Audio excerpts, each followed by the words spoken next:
চাতক যেমন চেয়ে থাকে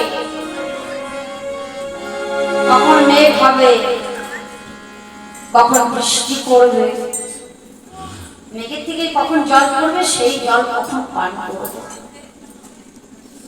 সেই আশায় চাতক বসে থাকি আশেপাশে। সেটা 1 মাস পরেও হতে পারে, 2 মাস পরেও হতে পারে, 6 মাস পরেও হতে পারে, 3 মাস পরেও হতে পারে।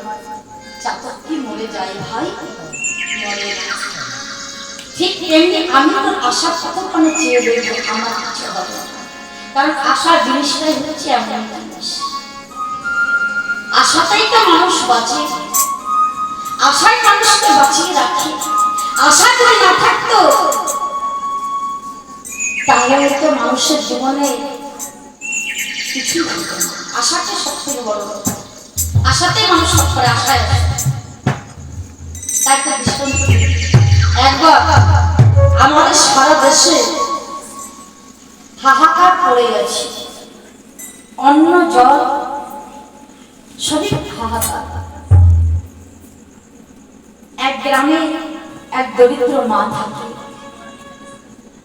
আর সেই দরিদ্র মায়ের ছোট্ট এক ছেলে। বেশ কিছুদিন হয়ে গেছে সেই ছেলে কিছু খায়নি। আরে কিছু খাওয়া তো দূরের কথা, জল পর্যন্ত সে পান করতে পারছে না, এমন হাহাকার করে গেছে। খিদের